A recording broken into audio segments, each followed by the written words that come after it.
भगवान ने कुत्ते को बनाया और कहा, पूरे दिन अपने घर के दरवाजे के पास बैठो और जो भी आए या गुजरे उस पर भौंकना।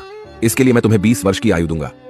कुत्ते ने कहा, यह बहुत लंबा समय है भौंकने के लिए, मुझे केवल 10 साल ही दीजिए और बाकी 10 मैं आपको वापस करता हूं। भगवान मान गए।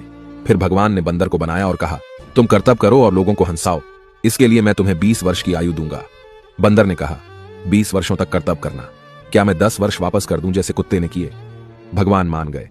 इसके बाद भगवान ने गाय को बनाया और कहा, तुम्हें हर दिन किसान के साथ खेत में जाना है, उसका हाथ बटाना है और किसान के परिवार को दूध देना है, इसके लिए मैं तुम्हें 60 वर्ष की आयु दूंगा। गाय ने कहा, 60 वर्षों के लिए यह कठिन जीवन है, मुझे 20 वर्ष ही दीजिए और बाकी 40 मैं आपको वापस करती हूं। और भगवान फिर मान गए। फिर भगवान ने मनुष्य को बनाया और कहा, खाओ, सो, खेलो, शादी करो और अपने जीवन का आनंद लो, इसके लिए मैं तुम्हें 20 वर्ष की आयु दूंगा। लेकिन मनुष्य ने कहा, केवल 20 वर्ष? क्या आप मुझे कुत्ते द्वारा 10, गाय द्वारा 40 और बंदर द्वारा लौटाए गए 10 साल और नहीं दे सकते? भगवान मान गए और कहा, ठीक है, मैं तुम्हें 80 वर्ष की आयु देता हूं। इसलिए हम पहले 20 वर्ष में खाते, सोते, खेलते और आनंद लेते हैं। अगले 40 वर्षों में हम अपने परिवार को सपोर्ट करने के लिए सूरज में मेहनत करते हैं। अगले 10 वर्षों में हम अपने पोते पोतियों के मनोरंजन के लिए बंदर की तरह कर्तव्य करते हैं और आखिरी 10 वर्षों में हम बरामदे में बैठकर सभी पर चिल्लाते हैं।